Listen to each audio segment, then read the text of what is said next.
Hello everyone, today we're going to be making the Paracord candy cane. As you can see, we used these on our tree at the Barton Tree Festival, Christmas Tree Festival, and you're going to learn to make your own. Okay, so let's get started. In your pack you should have received 2 lengths of one red and one white paracord, a small length of metal. Now this is bonsai wire, so this is for generally putting around trees, and also a, can't pick it up, tiny thin piece of thread. This will be used to make the loop when we come to fit the finished article. Okay, so the first job you need to do is to take all 4 ends of your paracord and pop them at about the same length and find your middle. When you've found your middle, just pinch the ends so it sort of marks them a little bit so you know where you are. And then what you need to do is you need to cross them over. So you'll have one crossing over the other. So you should have something that looks something like this.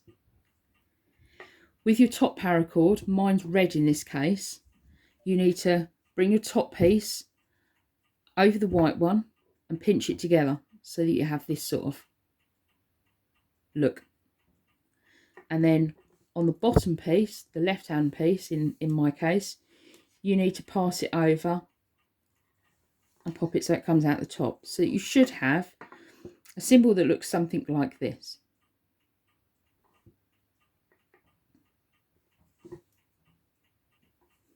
Okay, so once you've got your S symbol formed over your paracord, you need to take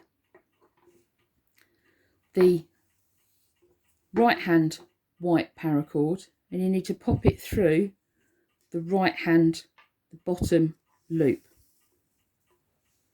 Now it does twist, so try and keep it as untwisted as you can. And then you need to do the same with the left hand white one. That will go through what is here, the top hole, and pull it through tight. Now you should have 2 pieces of cord on one side and 2 pieces of cord on the other. And if you pull them tight, it should give you a checker. So it should look something like this. Once you've done this, this is going to be this will form the top end or the first knot that you do. So everything now works off of this knot. Once you've got that, put it nice and tight so that it gives it it's nice and rigid, and then flip it over. It's a bit of a messy side, this one. So what we now do, you can use either colour, it doesn't matter which way round you do it. You can use the red over the white or the white over the red, but you must use the same colour both ways. So I'm going to use the red, pass the red over the white on both top and bottom to make that S symbol again. This is a little bit of a back to front S now. And you take the white paracord, you take it through the right hand hole on this side, and then this top one you pop through the left hand side. And again, you should be able to pull them together gently. Might need to do a little bit of manipulation and to move them a little bit, but again you should have that checker symbol. So that checker is going to be what is key to making this look right when we've finished. Now what I tend to do is I pull them nice and tight for the first couple. Doesn't matter if you've got a little gap in the middle, because we are going to use that to put this in eventually. I'm just going to do another one. So I'm going right red over my right white, and my left red over my left white. Then I take my left white and poke it through the right hand hole. And I take my white, my top right, or my white right, and put it through the left hand red hole. And again, pull it tight, and it should pull it nice, and again you've got that checker symbol again. Now on this one, because we're a couple of knots in, I'm going to pop in my piece of wire. Now you might need a couple of hands might need a bit of help doing this, because sometimes it does wobble and it falls out. But if you then pull that last one tight, it should hold it in place enough for you to do your next knot. So again, the red over the white on the right hand side, and the red over the left, red over the white on the left hand side. Take the left white and pop it through the right loop, and take the right white and pop it through the left red. And again, just a bit of manipulation and pull it tight.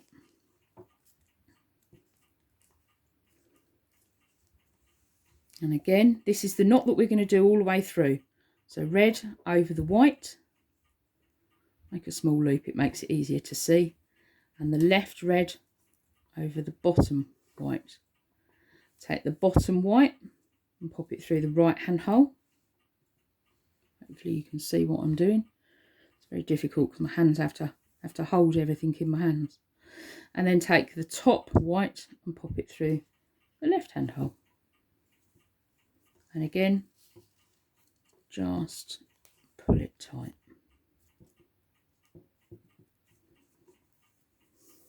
And again, red over the white.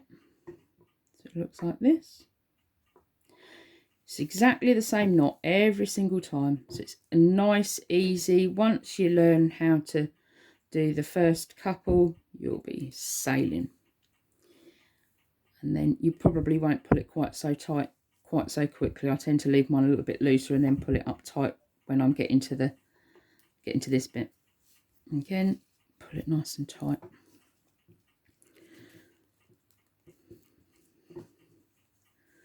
So right over the right white, right left red over the white left. Pop the left one through the right hole. Pop the right one through the left hole. Right. Down and through. And again,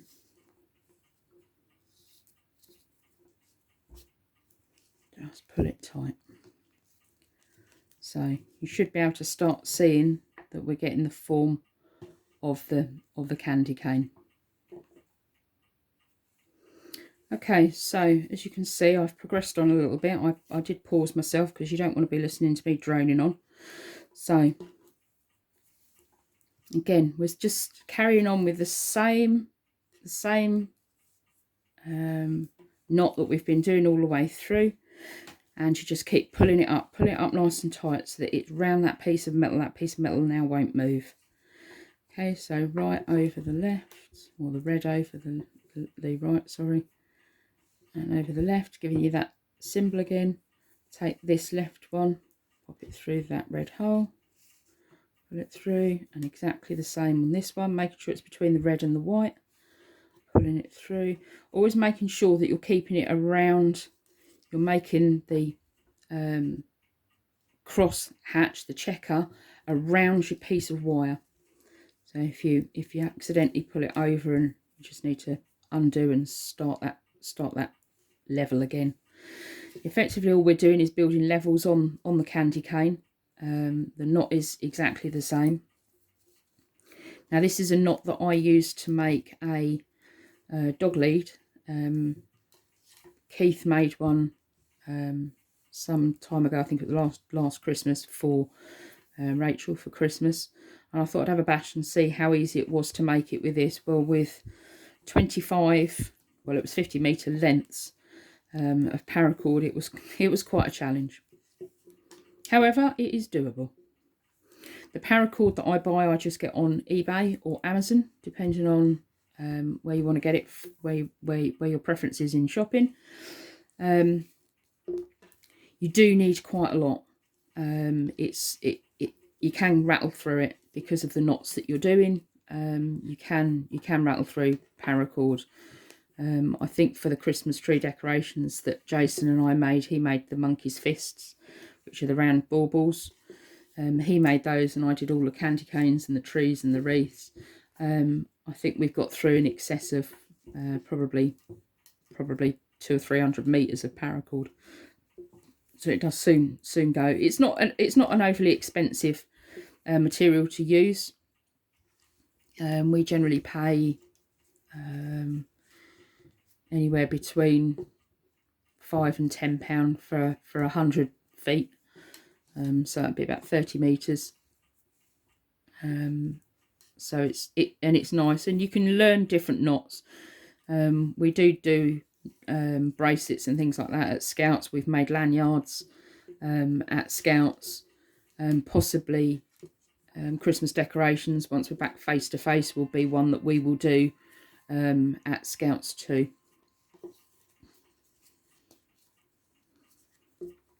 Okay, so as you can see, once you sort of get started, you know the knot that you're doing. I'm now doing it without even looking at it. I'm looking around for the other paracord things that we've made. So hopefully I'm not going too fast for you. So just making sure that you go over the bottom of the last cord. So then using it up and tucking it through. I will put the link to the guy that I followed. He doesn't use a piece of metal in his. I think he uses a paper clip. I've put the bonsai wire in mainly because I tried it with a paper clip and I found that it was more fiddly to handle because the paper clip naturally isn't as thick, and also the paper clip didn't hold its form as nicely as the bonsai wire does. And I think this holds it a lot nicer. Okay, so you can see that we're now coming to the end of the paracord, and I'm nearly covered up my piece of metal. There's only a little end poking out. So a couple more knots, and that'll be soon hidden, and we will be able to finish up. Now, the one thing I will say with these is please don't make sure your dogs and cats don't get to them, because obviously they have got small pieces in, as with younger siblings or young children. Please don't let them suck on them either. If they hadn't got the piece of metal in, they would be absolutely fine. Paracord is quite often used for lots of things, so it's not a problem. But obviously, because we're putting the wire in to keep the hook on the end, we don't want anyone getting harmed. Okay, so you can see I've probably got maybe another 2 knots worth of paracord left at the end. My piece of metal is now finally covered completely, so we know that we're safe as far as it not poking out and jabbing anyone. Okay, the knot is simply exactly the same. As far as down as you can do it. The less waste you have, the better. Obviously, with paracord, there is always going to be an element of waste because you need a working length. So popping that one over there, that one over there, and you'll also find that one is slightly shorter than the other. I'm not quite sure how that works out. I'm assuming that's how the knots are finished. So, and as you get to the end, it does get a little bit more difficult to tighten it up. So this, I think, probably will be my last knot on a slightly smaller scale because I don't have the space to do the loops. I'll get another one out.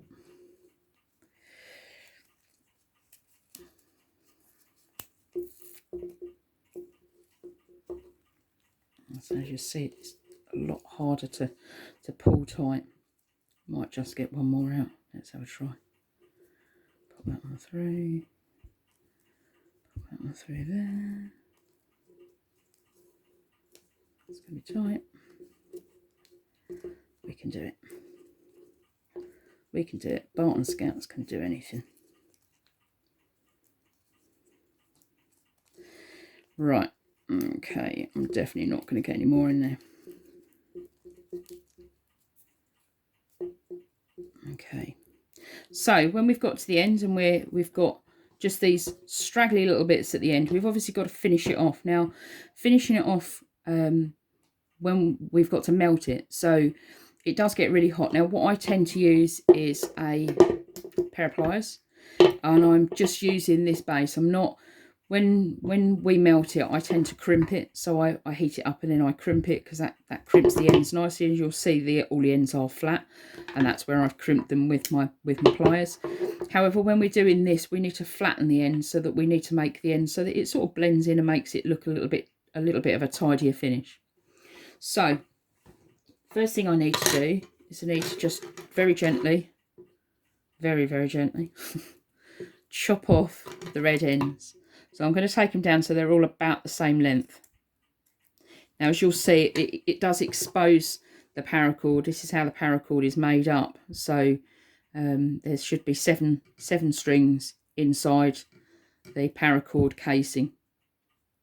Okay, so this is how it's made up. This is the reason we crimp the ends, because otherwise it does this and it does move within the casing itself. So we've crimped the ends. We've cut the end. What I'm going to do very carefully is to melt the end now. So I melt it until it gets quite warm. So it's smoking a little bit. Then I use the pliers and I bend it round and shut it onto itself, so it melts and shuts onto itself. Please don't touch that. That still will be extremely hot. Now, to try and get the checkered effect on the bottom, it can be a little bit difficult. Some look slightly better than others. I was making them in a bit of a hurry for the Christmas tree festival. I do try and follow the pattern round. So if I've done a red one, then I do a white one. So on this one, I don't need to cut this one. This one's short enough. Just remelt the end, like so, just till it's hot. And take your pliers and bend it round on itself. And as you'll see, it just melts and it flattens onto it. My fingers are quite hardened to the burnt paracord now, but please don't touch it. It still will be very hot. And we'll cut that other red piece off. It says one-handed. Okay, and we'll heat the ends. You'll see the ends melt. It's nylon, so obviously burning nylon is effectively like burning plastic. So, and again, I put it on here and then I bend it round, and then you know that it's where you want it to be. Okay, and then the last white one, I need to snip a little bit of that off because it's perhaps still a little bit too long. If you get little tufty bits, it's fine, it will burn, so it melts, as you can see. Melt that end, take your pliers and bend it round and push it on. Okay, and you should have a sort of checkered effect on the bottom. Sometimes if it feels a little bit loose, I will put a little bit of heat on the end and then just push it down on there. Now, obviously, now we've got just a stick. So with the stick, now we need to make the hook. Now this is where that wire comes into its own, because at the moment this is quite rigid. It's only this end that's loose, which is the end that where the end of the wire finished. So we need to just bend it over. You know what candy canes look like, so it's not difficult. You can put as much of an arch on it as you want. I tend to think that, you know, sort of that's sort of quite nice. Okay, and then the very last thing that you need to do is just take your piece of thread and try and poke it through somewhere where it will hang, so it hangs nicely. Fortunately, I've got a little hole just there, and I can bend that through. Now, what I do with these is I just do a simple knot. Simplest of simple knots. Everyone can do one of these. Pull it up nice and tight. Now you'll find that this thread, it's got like a waxy feel to it. It is wax thread. Again, it will burn exactly the same, but if you're not careful, you do get the little black bits, which is obviously what I've done there, is I've singed it a little bit too long. So again, just melt it up. I've got the black bit again. And you can use your pliers to just crimp that. Or wet fingers. I use wet fingers because it's not so much. And there's your finished candy cane. Hopefully you'll be able to see everything that I've done, and hopefully you'll be able to do it. If you've got any problems or if you want to make any more, by all means let me know if how you've got on. Show me, get your parents to send me a picture through WhatsApp, Be nice to see how people's candy canes have gone. If it's been a disaster, guess what? Just unknot it and start again. It's not a problem. I say, this is my tutorial. This is how I make them. I will add on the tutorial to of the guy that I followed. And I say he uses a paper clip. He doesn't use the bonsai wire. I use the bonsai wire because I think it holds its shape better, and I can put that at any point and that will stay where I want it to be. There we go. So good luck everyone. Well done, Barton.